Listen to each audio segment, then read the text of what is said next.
We're on page 281.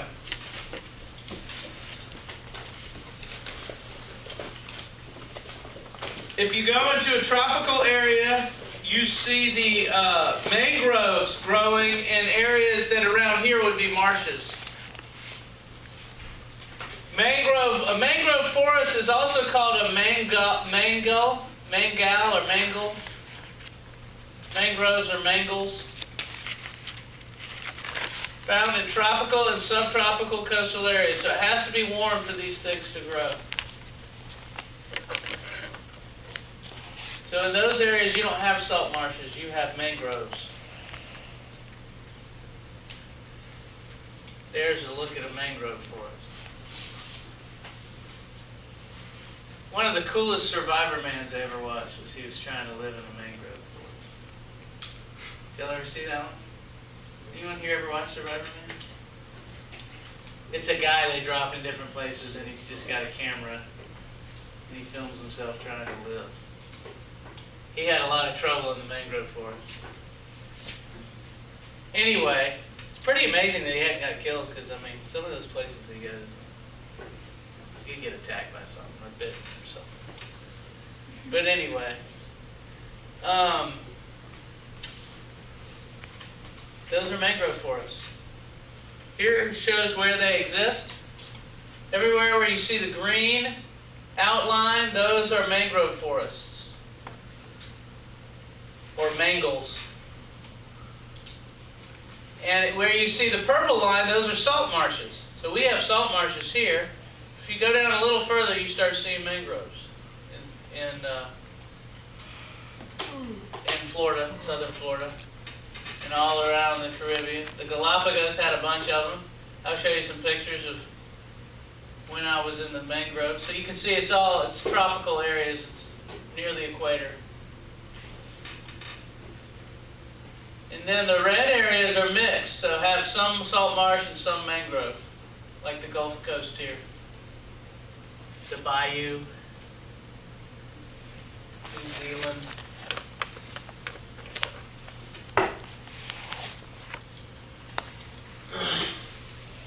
Some mangrove tree species possess pneumatophores, or vertical root extensions that assist the plant with the exchange of gases. All these little spikes coming out of the mud, those are pneumatophores. And what they are is they're little snorkels. They're hollow. They're hollow root extensions. And they stick up and allow oxygen to get down to the roots.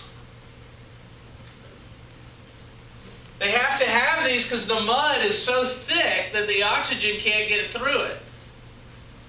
And so any roots growing down there will quickly use up all the oxygen.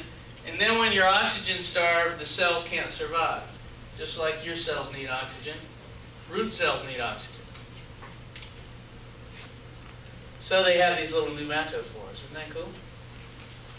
Did seaweed have those? But they were like little balls. Like air sockets on seaweed. Like those ones.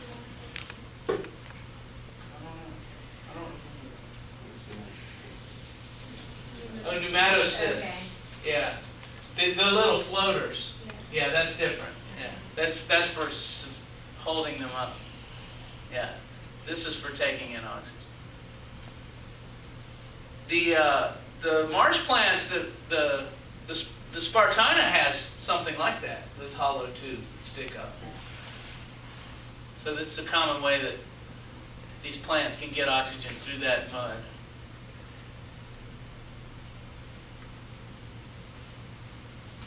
Survivor Man was walking all over those. He had problems.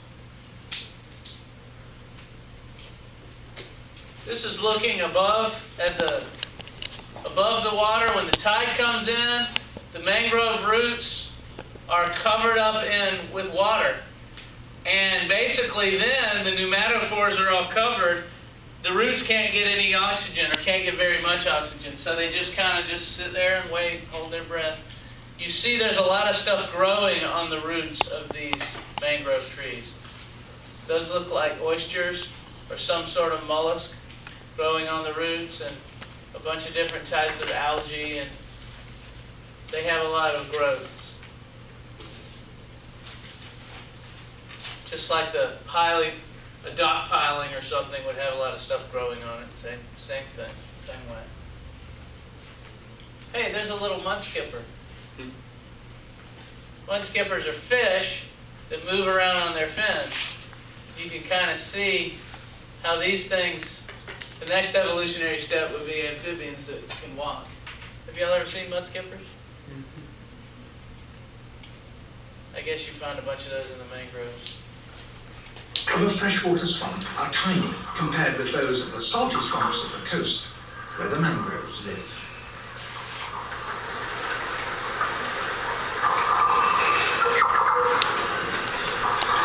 Here, I'm closer to the sea, and the ground is even more unstable. So the mangroves that grow here have to take more extreme measures in order to stand upright, and they develop this great tangle of top roots. Twice in every 24 hours, their land is invaded by the sea.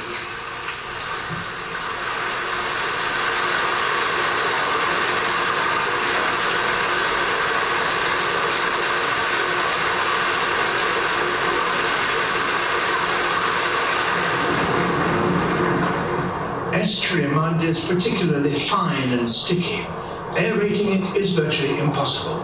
And when the tide is out, the mangroves breathe through large pores on their arching prop roots. But now, when the tide is in, they can't do that. They have no alternative but, in effect, to hold their breath for several hours.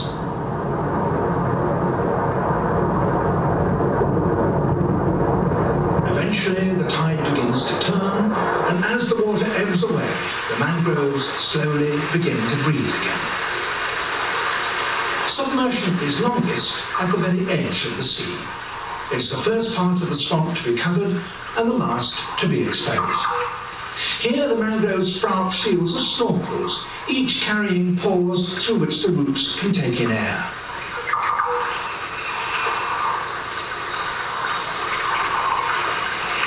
It's especially tricky for young plants to get started here. The adult trees deal with that hazard by keeping hold of their young until the very last moment.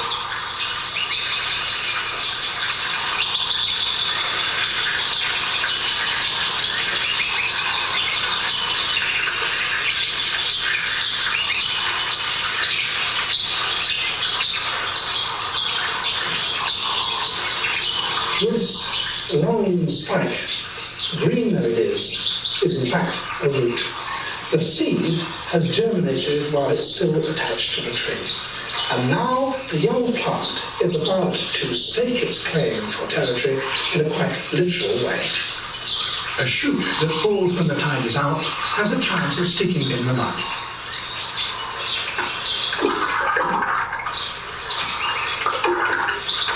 If the tide is in and the water deeper, then the shoot won't reach the bottom.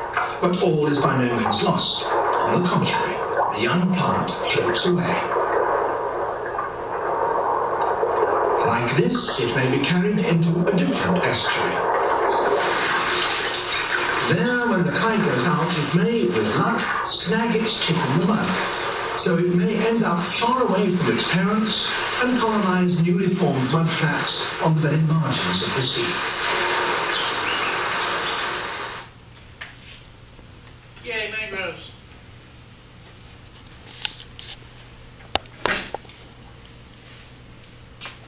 Here's me in the Galapagos. This isn't me. This is another boat from my group. But we went through a mangrove forest in these little boats looking at stuff. That's Super Teacher. He was in our group. He was the state teacher of the year for Ohio. And for getting that, he won a trip anywhere he wanted to go in the world. So he went to the Galapagos. There's a sea turtle that we saw swimming around in the mangroves. There's me in a mangrove forest. Another sea turtle. More sea turtle pictures. This boat, the engine messed up, so our other boat had to tow it in. Just some video footage of the mangrove.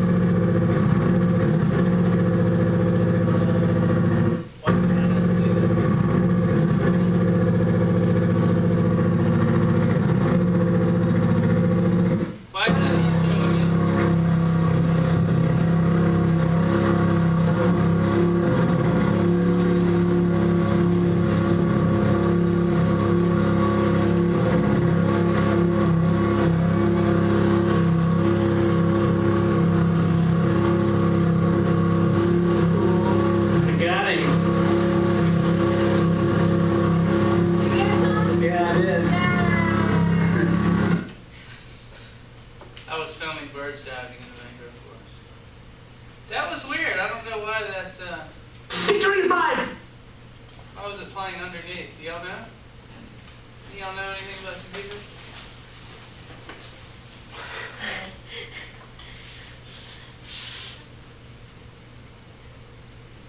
The other one played not underneath.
Productivity. Ooh, that was good. There's a lot of productivity in the mangrove forest. They're doing a lot of photosynthesis, so they're producing a lot of food, and a lot of organisms eat them, and so there's a big food chain there.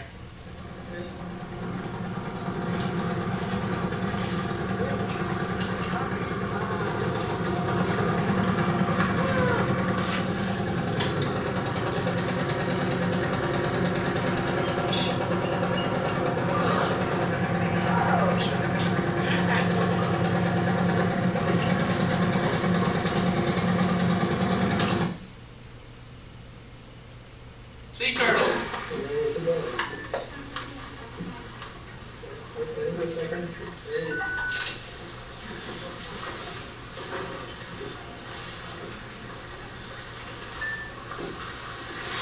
Tom, you got a shot there? Yeah, I got it.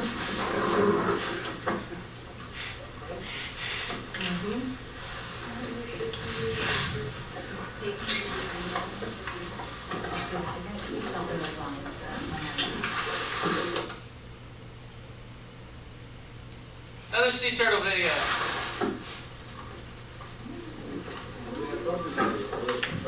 The bigger the female, the smaller the males, because the mating season. The females. They're looking for girlfriends? I think he's saying it's the mating season. They come in there to mate. They come from offshore into these mangrove forests to find their mates. It's like a meeting place. It's like a sea turtle bar.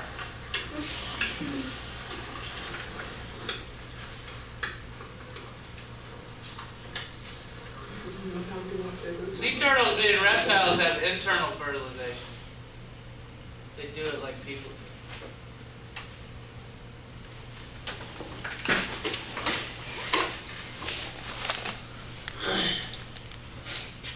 So if the water clarity is good enough, you can find sea grasses.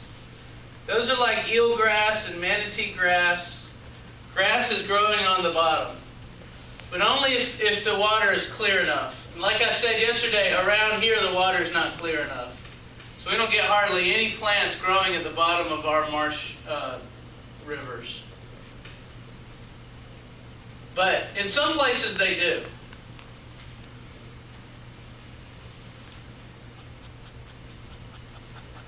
And it depends on a lot of things, you know. It depends on this amount of tides is one thing. If the tides are real strong, they come in and come out with a lot of force and pull a lot of that mud out.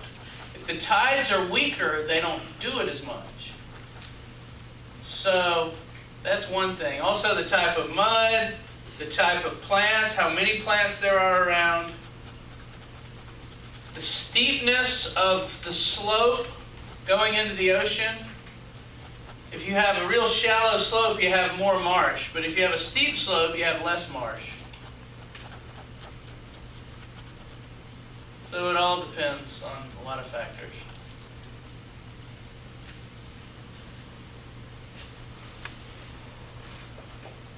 This is a chart showing the food chain in a salt marsh versus the food chain in a mangrove forest.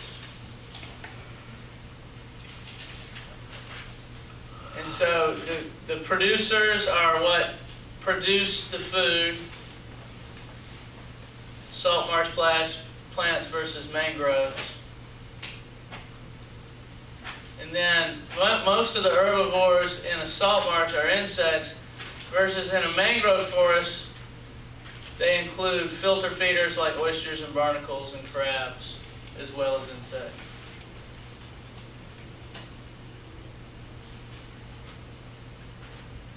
So this is just kind of going over the different food chains. And so here's the tidal region where you have the plants, and this is the deeper channels where the water comes in and out, in the middle.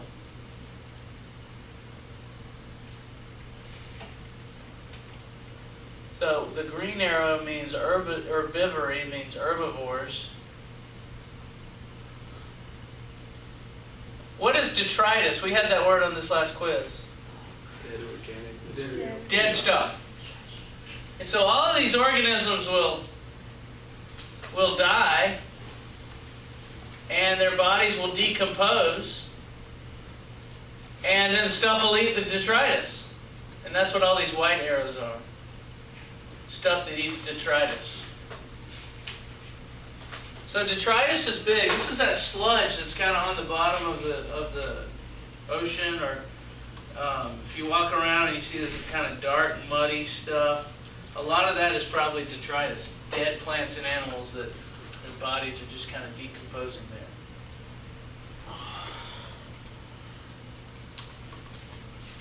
Another thing the reading talks about are the oyster reefs.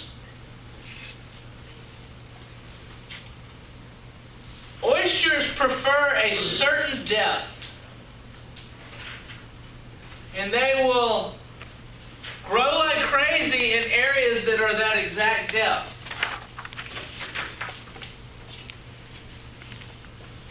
You may have noticed on a dock or something like this, if you see a dock piling, you know, a piece of wood that's going into the marsh or into the at the edge of the where you dock your boat, there's wood holding up the dock, and you'll see this huge collection of oysters just growing on the sides of the dock. But they kind of grow in one area. There'll be a bunch of them, and then there'll be fewer and fewer of them on the edges. So the growth will kind of look like this. Have you ever noticed that? There's a lot of them in one area, and then it just drops off here, and it drops off there. Have y'all ever noticed such thing? So why is that? There's a good reason. Anyone know? Yeah, they like a certain depth, but why? Why not grow higher up? Why not grow lower down? Because of the tide. It has to do with the tide. That means certain amount of being out of the water. And you're right. So if the tide goes up and down, they live in an intertidal area, kind of in the middle of the tides. What's their problem if they're too high up? Why would an oyster right here be able to live? What's its problem? It dries up. Way up here never gets underwater because the tide doesn't come up that high, you see. Why does an oyster need to be in the water other than drying up? They're filter feeders. They have to filter the water for food. So up here you can't get enough food and you'll dry up. So that's the problem here. What's the problem down here? Why can't an oyster be way down here where it's covered with water the whole time? That's a good guess, but that's not it. Predators? It does have to do with predators. Crabs. What happens are that these little snails, they're called oyster drills. And what they'll do is they'll land any oyster that goes down here, and there's a lot that happen to stick themselves right there. And any oyster that's right there, a little oyster drill snail will stick to its shell and use its little radula. Remember the radula? The kind of the tooth with the tongue with teeth on it? It'll start drilling into the shell. And it'll drill into that shell and drill into that shell, and it takes a couple days, but it'll eventually work through the shell and drill a hole in it and eat the oyster inside. So what happens is, the ones that live up here, when the tide goes out, those little snails will fall off, you see. They can't survive without water. They have to be underwater the whole time because they have gills that they breathe with. So any snail that's up here drilling into an oyster, when the tide goes out, they're not going to survive. So the oysters up here are safe from those little oyster drills. So the oysters have to live between tides to survive. And so they do really well. So you could imagine, here's these oysters living on this sandbar. That's exactly the depth that they need, where they're exposed some of the time and they're not living some of the time. So that's what an oyster reef is. It's a sandbar or something that's the perfect level. Okay, an oyster drill just hook onto any one of them when they're underwater? When they're underwater, they can. But like I say, it takes several days to drill in. So when the tide goes out, they're going to be exposed. So it's all about elevation. Elevation is important.